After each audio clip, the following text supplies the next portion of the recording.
So Memorial Day is the official start of summer, which means skin is in. What are the latest trends and the best ways to wear them for summer?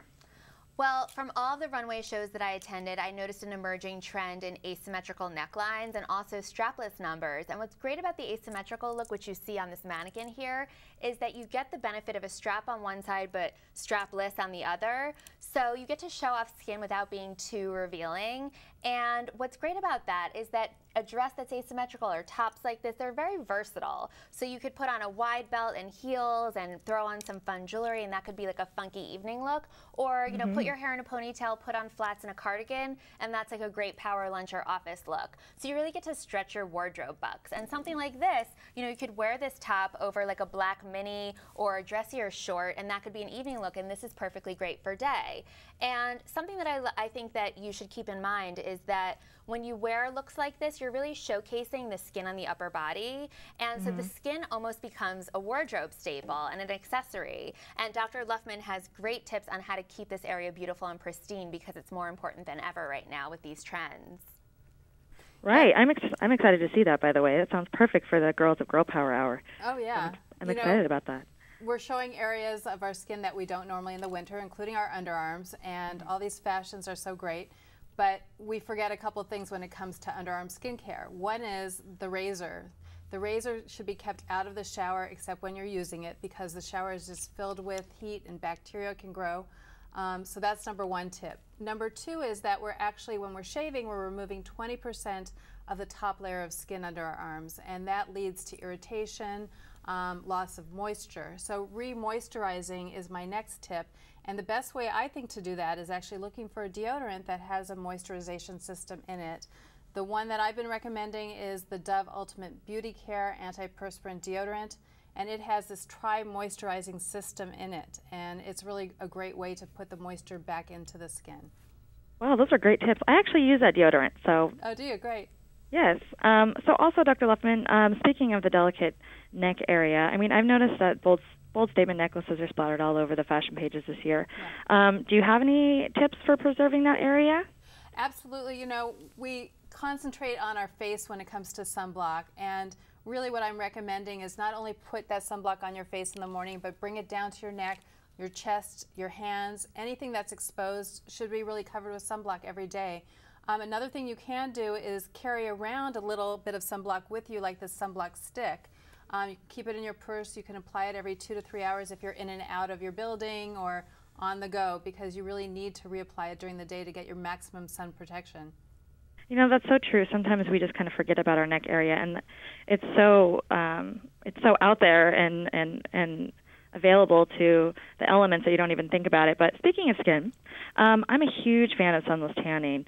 Polly, do you have any tips for a fresh, subtle, and streakless glow? I absolutely do, because quite honestly, I'm a tanorexic myself. Hi, Polly, welcome. But I love the look of being tan, but not that overly cooked tan. And I certainly won't get it as a beauty editor from a tanning bed or the beach, because those are so damaging, and skin cancer is so easily avoidable, and yet the cases of it are on the rise. Dr. Luffman was telling me earlier that there are 3.5 million new cases projected for this year.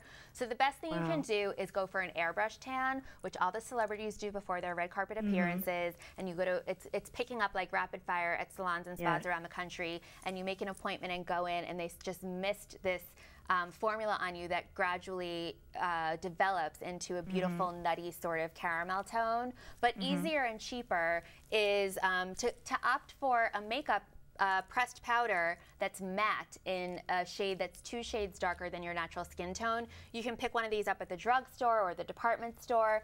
But it's so easy to just swipe them onto the areas the sun would naturally hit. Not all over, which will give you that unnatural look, and it'll be the telltale sign that you've been putting on makeup. You want to just look kissed by the sunshine, but without the damage. So dust it onto the collarbones, the shoulders, the cheekbones, the bridge of the nose, and you'll be good to go. And then just dab some apricot or peachy blush or pink blush into the cheekbones, and it'll look as if it'll blend right in and give you this transparent flush of flirty feminine color. Sounds lovely, especially up here in Seattle where we don't see the sun that often. Yeah, I mean, you'll just, and it's believable. You want to look believable, and you also want to be safe. So definitely. So you could do, you could get the sunless tanning. How often do you recommend getting sunless tanning, by the way, like actually airbrushed? Well, if you want to have it look consistent, then I would suggest try it once every week or two or before a special event. But what's really important is to exfoliate beforehand because the formula tends to catch or grab onto dry patches of skin. So that's why you can sometimes see people walking in the street and they have like dark, dirty looking ankles or elbows or knees. Yeah. But it depends on how often you want to look tan, and exfoliate afterwards if it starts to fade because you want to even it out as soon as possible. Right. So one more question. We all know that summer's heat can sometimes require a few special skincare tips. Dr. Luffman, do you have any tips on how to prevent the summer meltdown? Absolutely. Summer meltdown means breakouts, increased oil production and sweat. So what I'm recommending is to use a glycolic cleanser every day to exfoliate. No scrubs or toners because that really irritates and tears at the skin. And then around the scalp you can get breakouts. So I like a salicylic acid shampoo twice a week. And that really keeps your skin at bay and healthy. Thank you so much, Dr. Luffman and Miss Polly. The Women of Girl Power Hour will surely appreciate the latest tips for summer skincare and the season's hottest new beauty and fashion trends. Have a great day, Girl Power Hour. Thank you. Thank you so much, ladies. Bye. Okay, take care. Okay, bye-bye. Bye.